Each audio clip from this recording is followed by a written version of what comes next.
கோவையில் முன்னாள் விசிக நிர்வாகி சமத்துவ ஜனநாயக கட்சி என்ற பெயரில் புதிய கட்சியை தொடங்கியுள்ளார். சூலூர் அடுத்த கருமத்தம்பட்டி பகுதியைச் சேர்ந்தவர் வெற்றி செல்வன். இவர் 8 ஆண்டுகள் விசிகாவில் ஒன்றிய மற்றும் மாவட்ட அளவிலான பொறுப்புகளை வகித்துள்ளார். கடந்த 2019ஆம் ஆண்டு விசிகாவிலிருந்து விலகிய இவர் தற்போது சமத்துவ ஜனநாயக கட்சி என்ற பெயரில் புதிய கட்சியை தொடங்கியுள்ளார். வரும் மக்களவைத் தேர்தலில் 2 தொகுதிகளில் போட்டியிடவும் இவர் திட்டமிட்டுள்ளது குறிப்பிடத்தக்கது. ஓ பன்னீர்செல்வம், டிடிவி தினகரன் போன்றோர் சசிகலாவிற்கு துரோகம் இழைத்துவிட்டதாக குற்றம் சாட்டியுள்ள எம்ஜிஆர் மக்கள் இயக்க தலைவர் லியாகத் அலிகான் இந்தியா கூட்டணிக்கு ஆதரவு அளிப்பதாக தந்தி டிவிக்கு அளித்த பிரத்யேக பேட்டியில் தெரிவித்துள்ளார். தினகரனும் ஓபிஎஸும் இப்போ பிஜேபிக்கு ஆதரவாக இருக்கிறாங்க. அது என்னால் ஏற்றுக்கொள்ள முடியாது. ஆனால் பொதுவான முறையிலே சின்னம்மாவுக்கு அவர்கள் செய்தது துரோகம் இழைத்திருக்கிறார்கள்.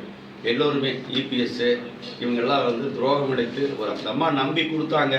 நம்பி கொடுத்தவங்ககிட்ட வந்த உடனே ஆட்சி பொறுப்பை ஒப்படைக்கவில்லை. ஆனாலும் பரவாயில்லை, அவருக்கு உரிய மரியாதை கொடுத்திருக்க வேண்டும். அதை கொடுக்க தவறியதால் எங்களை போன்றவர்கள் அதை ஜீரணிக்க முடியவில்லை. ஆகவே சின்னம்மாவுக்கு அவர்கள் துரோகம் இழைத்தார்கள் என்பதிலே எந்த மாற்று கருத்தும் கிடையாது.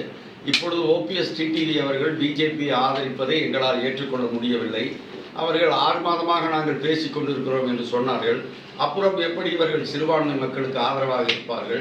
சிறுபான்மை மக்களுக்கு ஆதரவாக இருப்பவர் ஸ்டாலின் ஒருவர் தான் இங்கே தென்னகத்திலே.